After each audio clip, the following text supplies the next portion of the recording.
या सोहळ्याचे संकल्पक, वारणाचे विश्वस्त प्रमुख, शाहूवाडी पन्हाळा विधानसभेचे लोकप्रिय आमदार आदरणीय डॉक्टर विनय विलासराव कोरे सावकर साहेब यांना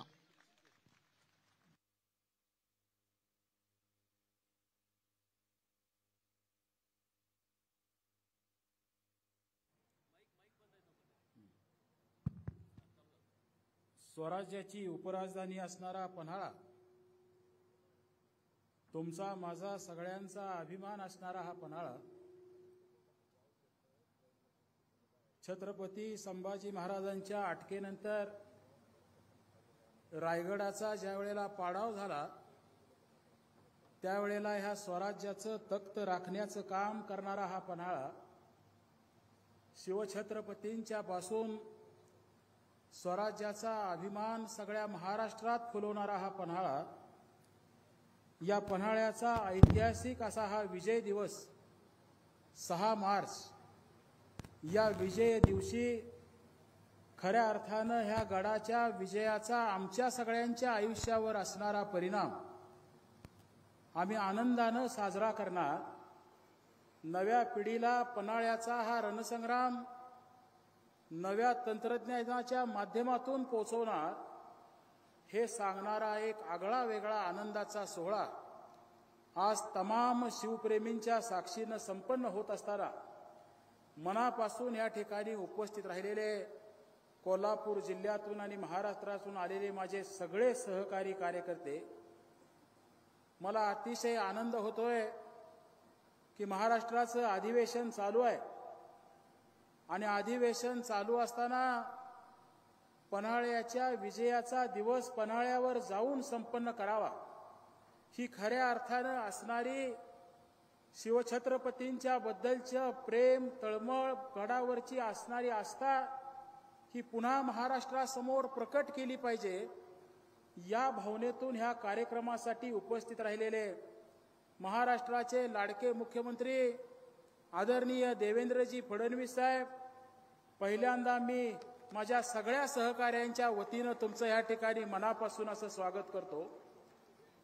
मला विशेष आनंद होतोय असं मी यासाठी म्हटलं की अधिवेशन चालू असताना मुख्यमंत्र्यांनी बाहेर जावं, विधानसभेच्या अध्यक्षांनी बाहेर जावं आणि मला वाटतंय संसदीय कार्य मंत्र्यांनी बाहेर जावं, असं महाराष्ट्रातल्या लोकशाहीतल्या अधिवेशनातला हा पहिला कार्यक्रम असेल की जो शिवछत्रपतींच्या प्रेमापोटी, तुमच्या आमच्या सगळ्यांच्या प्रेमापोटी या तिघांच्या साक्षीनं या ठिकाणी साकारला जातोय.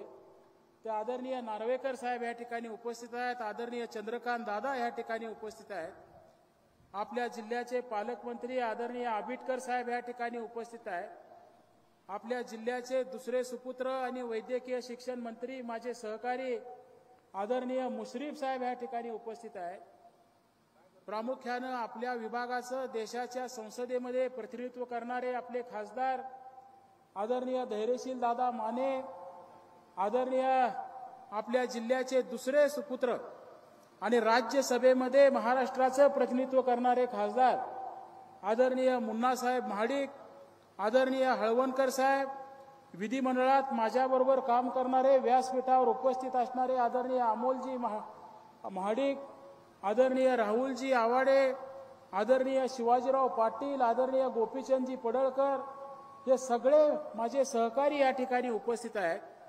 आणि ज्या पर्यटन विभागाच्या माध्यमातून हा एक वेगळा मोठा शो आपण ह्या ठिकाणी निर्माण करू शकलो, त्या पर्यटन विभागाचे प्रतिनिधी म्हणून आज आपल्या ह्या कार्यक्रमाला उपस्थित राहिलेले पर्यटन राज्यमंत्री आदरणीय इंद्रजीलजी नाईक साहेब सुद्धा ह्या व्यासपीठावर उपस्थित आहेत. आज प्रकाश अण्णा आवाडे या ठिकाणी उपस्थित आहेत, आयजी साहेब आहेत, एसपी साहेब आहेत, कलेक्टर साहेब आहेत, आपल्या विभागाचे आयुक्त आहेत, हे सगळे मान्यवर ह्या व्यासपीठावर उपस्थित आहेत. मी ह्या सगळ्यांचं पहिल्यांदा पुन्हा एकदा तुम्हा सगळ्यांच्या वतीनं मनापासून या ठिकाणी स्वागत करतो. खरं तर वेळ खूप झालाय आणि फार मोठं माझं मनोगत व्यक्त करण्याच्या अगोदर मी पन्हाळगडाची ओळख करून देणं आणि प्रामुख्यानं आपल्या सगळ्यांच्या असणाऱ्या भावना मुख्यमंत्र्यांच्या पर्यंत पोहोचवणं, या दोनच गोष्टी प्रास्ताविकाच्या निमित्तानं मी या ठिकाणी आपल्या समोर मांडणार आहे. मला आपल्याला सांगितलं पाहिजे की पन्हाळगडाचं एक वेगळं वैशिष्ट्य आहे. या गडानं अनेक रोमहर्षक प्रसंग इतिहासाला दिलेले आहेत. हा दिवस जो आपण साजरा करतोय 6 मार्चचा विजय दिन, हा खरं तर कोंडाजी फर्जंदांच्या 60 मावळ्यांनी हा गड जिंकायचं धारिष्ट दाखवलं. आज प्रचंड हा मोठा गड 60 मावळ्यांनिशी काबीज केला आणि स्वराज्यात पहिल्यांदा त्या ठिकाणी हा गड आणला. पन्हाळगडाचं एवढं मोठं वैशिष्ट्य होतं की मला वाटतंय महाराज त्यावेळेला पहिल्यांदा पन्हाळगडावर आले आणि महाराजांचं स्वागत त्या ठिकाणी सुवर्ण फुलं उधळून त्या ठिकाणी केलं गेलं. एवढा मोठा आनंद शिवछत्रपतींना पन्हाळगड स्वराज्यात आल्यानंतर त्या ठिकाणी झाला होता. मला आठवतंय त्याच काळात महाशिवरात्री होती. या ठिकाणी सोमेश्वर तलावामध्ये महादेवाचं मंदिर आहे आणि त्या महादेवाला जवळजवळ 1.25 लाख चाफ्याच्या फुलांचा अभिषेक पन्हाळगडाचा स्वराज्यातला प्रवेशाचा आनंद साजरा करत असताना त्या ठिकाणी केला गेला होता. असं ह्या गडाचं एक वेगळं पद आहे. हा रणसंग्राम आपण बघत असताना सिद्धी जोहारचा या गडाला पडलेला वेढा, प्रचंड मोठा पावसात हा वेढा टिकणार नाही अशी शिवाजी महाराजांची असणारी अपेक्षा. बखरकारांनी पन्हाळ्यावरच्या त्यावेळच्या पावसाचं वर्णन देवेंद्रजी असं केलंय की पक्ष्याच्या सुद्धा पंखावर शेवाळ साचावं, हे पन्हाळ्याच्या पावसाचं बखरकारांनी केलेलं वर्णन. आणि त्या पावसात हा वेढा टिकणार नाही ही शिवाजी महाराजांची अपेक्षा फोल ठरल्यावर खरं तर शिवा काशीच्या बलिदानातून सुरू झालेला विशाळगडकरचा प्रवास आणि विशाळगडच्या प्रवासात पावनखिंडीमध्ये शत्रूला थोपवत असताना बाजीप्रभू देशपांडे, फुलाजी देशपांडे आणि बांदल सेनेनं दिलेलं बलिदान, हा खरं तर रक्तानं न्हावून स्वराज्य राखणारा पराक्रम याच पन्हाळगडाच्या भूमीनं स्वराज्याला दिल्याचं चित्र आपण सगळेजण त्या ठिकाणी अनुभवतोय. मला आपल्याला सांगितलं पाहिजे, शिव छत्रपतींचे खरं तर वंशज ज्यांचा आपण अतिशय आदरानं धर्मवीर संभाजी राजे म्हणून उल्लेख करतो, त्या संभाजी राजांचं सुद्धा वास्तव्य ह्या गडावर राहिलं. शिवछत्रपतींची आणि संभाजी राजांची शेवटची भेट सुद्धा या पन्हाळगडावर झाली. दुर्दैवानं शिवाजी महाराजांच्या निधनाची वार्ता सुद्धा संभाजी महाराजांना ह्या गडावर ऐकावी लागली. अशा अनेक गोष्टींचा साक्षीदार असणारा हा गड आहे. आणि प्रामुख्यानं ताराराणी, महाराणी ताराराणींच्या माध्यमातून जो पराक्रम आपण त्या ठिकाणी बघितला की औरंगजेबानं संभाजी महाराजांचा वध केल्यानंतर स्वराज्याचं काय होणार, या विषयाची ज्या वेळेला आपण चर्चा करतो आणि ह्या सगळ्या इतिहासाकडे बघतो, त्यावेळेला स्वराज्याला आधार देण्याचं काम ह्या पन्हाळगडानं केल्याचं चित्र आपण सगळेजण त्या ठिकाणी अनुभवतो. स्वराज्य टिकवून ठेवल्याचा काळ आपण बघतो. आणि औरंगजेब खरं तर ह्या जगातनं गेल्यानंतर संभाजी महाराजांचा मुलगा शाहू महाराज आणि येसुबाईंची सुटका झाल्यानंतर मग वारणेचा तह झाला आणि वारणेच्या तहानंतर स्वराज्याचे प्रामुख्यानं हे 2 विभाग झाले. ह्या सगळ्या गोष्टीची साक्ष असणारा हा पन्हाळगड आहे. आणि हा पन्हाळगड पुन्हा एकदा नव्या स्वरूपात लोकांच्या समोर आणायचा, हा दृष्टिकोन घेऊन हा इतिहास नव्या पिढीच्या मनामध्ये जाज्वल्यानं जिवंत ठेवायचा, ही भूमिका घेऊन खरं तर आम्ही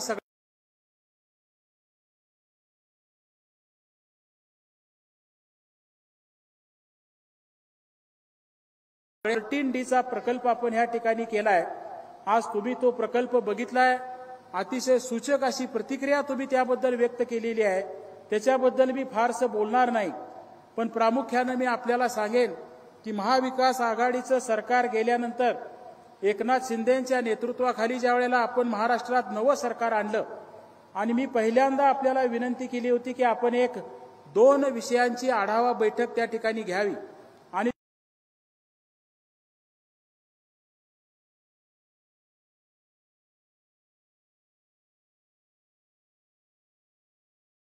बैठकीमध्ये केली होती. आणि मला सांगायला या ठिकाणी आनंद होतोय की तुमच्या आदेशानं महाराष्ट्राच्या आर्किओलॉजी विभागाला तुम्ही आदेश दिले होते की या संकल्पनेला कसं प्रत्यक्षात आणता येईल याचं टेंडर काढा.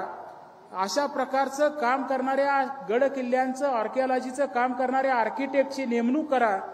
आणि नाशिकच्या एका कंपनीची आपण त्या ठिकाणी नेमणूक केली होती आणि प्रत्यक्षपणे पन्हाळा पुन्हा अस्तित्वात होता तसा आणणं पन्हाळ्यावरच्या ज्या गोष्टी थोड्याशा आज खराब झाल्यात त्या पुन्हा रिस्टोअर करणं, या कामाची सुरुवात खरं तर त्या काळामध्ये आपण करू शकलो.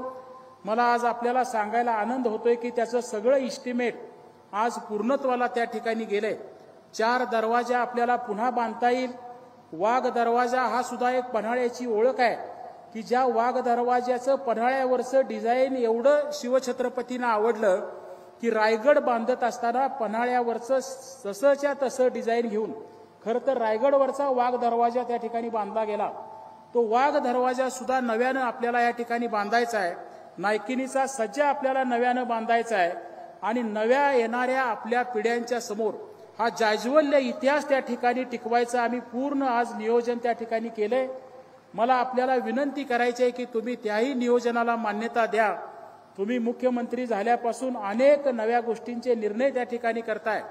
गड किल्ल्यांच्या संवर्धनासाठी मोठी मोहीम हातात घेताय.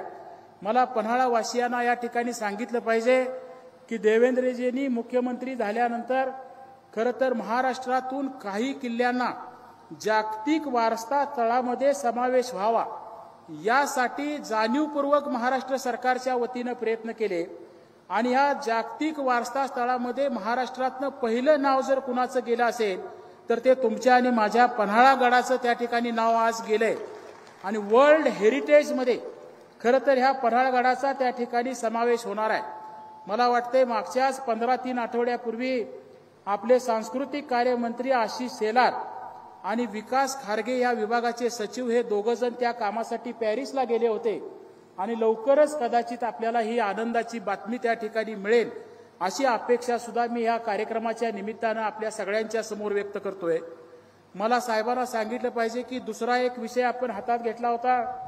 आपल्या महाराष्ट्राचं असणारं कुलदैवत ज्याला म्हणतो ते आमचं श्री क्षेत्र ज्योतिबा आणि ह्या ज्योतिबाचा सुद्धा विकास करायचा. आणि मला वाटते अर्थमंत्री म्हणून तुम्ही पहिल्यांदा महाराष्ट्राच्या विधिमंडळात जो अर्थसंकल्प मांडला त्यामध्ये साहेब तुम्ही 50 कोटी रुपये आणि ज्योतिबा विकास प्राधिकरणाची घोषणा केली. पण दुर्दैवानं ते काम थोडंसं मागं पडलंय. मला वाटतंय तुम्ही मुख्यमंत्री झाल्याशिवाय ज्योतिबाला तुमच्याकडनं सेवा करून घ्यायची नसेल आणि म्हणून हा योग खरं तर आज तुमच्या माझ्या आयुष्यात आला असेल. आणि म्हणून मी आज तुम्हाला विनंती करतोय की आपल्या वित्त विभागाची काही मंडळी प्राधिकरण कशाला पाहिजे, ज्योतिबा विकासासाठी पैसे मागा, अशा काही तांत्रिक गोष्टी त्या ठिकाणी काढतायत. पण मला ह्या व्यासपीठावरून आपल्याला सांगितलं पाहिजे की ज्योतिबाचं देवस्थान प्राधिकरणाच्या माध्यमातून डेव्हलप करण्याचा विचार जो मी आपल्या सगळ्यांच्या समोर मांडतोय, असं देवस्थान भारत देशामध्ये दुसरं कुठलंही डेव्हलप करता येणार नाही. या विचारातून मी ही संकल्पना आपल्या समोर त्या ठिकाणी ठेवतोय. मला आपल्याला सांगितलं पाहिजे की प्लॅन डेव्हलपमेंट 15,000 एकराची करू शकतो एवढा मोठा तो डोंगर आहे आणि त्या संपूर्ण डोंगराचा विकास प्रामुख्यानं वन विभागाची मोठी जमीन आहे आणि त्याला वनेतर कामासाठी वापरा आम्ही म्हणत नाही, पण ते वन लावत असताना पारंपरिक आपलं वन त्या ठिकाणी करावं, त्या ठिकाणी मेडिटेशन सेंटर्स करावं, त्या ठिकाणी योगा सेंटर करावं, त्या ठिकाणी बर्ड सेंच्युरी करावी, त्या ठिकाणी वेगळ्या वेगळ्या वॉटर बॉडीज निर्माण कराव्या आणि ज्योतिबाला येणारा जो भक्त आहे त्याची एक प्रचंड मोठी सोय त्या निमित्तानं करावं अशा प्रकारची अपेक्षा आहे. हे देवस्थान एवढं महत्वाचं आहे. मी तुम्हाला सांगेन की महाराष्ट्रात ह्या देवाच्या नावानं पूर्वीच्या लोकांनी 30,000 एकर जमीन ठेवलेली आहे. एका सातारा जिल्ह्यात 9,000 एकर जमीन आहे, कर्नाटकात जमीन आहे, आंध्र प्रदेशमध्ये जमीन आहे आणि प्राधिकरण केल्याशिवाय ह्या ज्योतिबाची सगळी जमीन आम्हाला एकत्र करता येणार नाही. आणि आज ह्या 3-4 राज्यातून येणाऱ्या लोकांच्यासाठी हे प्रमुख आध्यात्मिक केंद्र आम्हाला विकसित करता येणार नाही. आज पहिला टप्पा कोल्हापूर जिल्हाधिकारी आणि आमच्या आबिटकर साहेबांच्या पालकमंत्र्यांच्या अध्यक्षतेखाली 265 कोटी रुपयांचा आम्ही महाराष्ट्र सरकारला त्या ठिकाणी पाठवलाय. आणि मी तुम्हाला विनंती करतोय की उद्याच्या 10 तारखेच्या अर्थसंकल्पात खरंच ह्या पहिल्या टप्प्याला आपण त्या ठिकाणी मंजुरी द्यावी. पहिल्या टप्प्यामध्ये मंदिराचं संवर्धन करणं, तुमचं जे कुलदैवत आहे ज्यांनी भीमा नरसिंहाचं जे काम केलं त्यांना मंदिराच्या संवर्धनाचं काम आम्ही त्या ठिकाणी दिलेलं आहे. केदार विजय गार्डन निर्माण करण्याचं एक काम आपण त्यामध्ये घेतलेलं आहे आणि 12 ज्योतिर्लिंग जी ज्योतिबाच्या सगळ्या डोंगरावर आहेत त्या 12 ज्योतिर्लिंगांचं सुद्धा एक स्थान पहिल्या टप्प्यामध्ये आपण त्या ठिकाणी तयार करतोय. त्या ठिकाणी असणाऱ्या तलावांची नव्यानं निर्मिती करणं, अशा प्रकारचं सुद्धा एक काम पहिल्या टप्प्यामध्ये आपण त्या ठिकाणी घेतोय. कुठल्याही प्रकारचं पुनर्वसन न करता हा पहिला टप्पा आपल्याकडे उपलब्ध असणाऱ्या जागेवर प्रामुख्यानं करायचं आम्ही नियोजन केलंय. तर त्याही कामाची सुरुवात लवकरात लवकर आपल्या सगळ्यांच्या हातून त्या ठिकाणी व्हावी, ही अपेक्षा ह्या कार्यक्रमाच्या निमित्तानं मी आपल्या समोर व्यक्त करतो. खरं तर पन्हाळा आणि ज्योतिबा एकमेकाला जोडणारा एक रोपवे व्हावा, ही संकल्पना मी पूर्वी मांडली होती. जवळजवळ 21च्या 21 एनओसीज, अगदी वन खात्याची एनओसी पासून प्रामुख्यानं तुमच्या पर्यावरण विभागाच्या एनओसी आम्ही सगळ्या घेतलेल्या आहेत. आणि महाराष्ट्र टुरिझम पॉलिसी 2024 आणि भारत सरकारची टुरिझम पॉलिसी 2024 ह्याच्या अंतर्गत आम्ही एनसीडीसी कडे हा प्रस्ताव सादर केला आहे. मला वाटतंय लवकरच त्याही प्रकल्पाला आम्हाला मंजुरी मिळेल. आणि आज जसं कुंभमेळ्याचं एक चित्र आपण बघितलं की प्रामुख्यानं कुंभमेळा आज प्रयागराजमध्ये त्या ठिकाणी झाला. 60 कोटी भाविक त्या ठिकाणी गेले. जवळजवळ 2-2.5 लाख कोटीची नवी अर्थव्यवस्था त्या ठिकाणी जन्माला आली. मी तुम्हाला ह्या व्यासपीठावरून सांगेन, पन्हाळा वर्ल्ड हेरिटेजमध्ये गेल्यानंतर आणि पन्हाळगडावर आल्यावर पन्हाळगडावर येणाऱ्याला सगळा इतिहास सांगणाऱ्या ज्या गोष्टी आपण निर्माण करतोय, ज्योतिबाची ही डेव्हलपमेंट झाल्यानंतर वर्षाकाठी कमीत कमी 10 कोटी लोक या दोन्ही ठिकाणी त्या ठिकाणी येतील. आणि निश्चितपणानं कोल्हापूरच्या सगळ्या पर्यटनाच्या माध्यमातून एका नव्या आर्थिक क्रांतीला शक्ती मिळणारं काम खरं तर आपल्या ह्या सगळ्यांच्या एकत्रित प्रयत्नातून आपल्याला पुढे नेता येईल.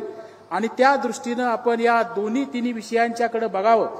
आणि या छत्रपतींच्या उपराजधानीच्या असणाऱ्या ह्या पन्हाळगड वासियांच्यासाठी आज विशेष करून आपण जो आलेले आहात, त्यातून ह्या सगळ्या नव्या संकल्पनांच्या माध्यमातून पुन्हा ह्या गडाला एक नवसंजीवनी देण्यासाठी आपण ह्या सगळ्या घोषणा कराव्या, अशी मनापासून विनंती करतो आणि माझं मनोगत संपवतो.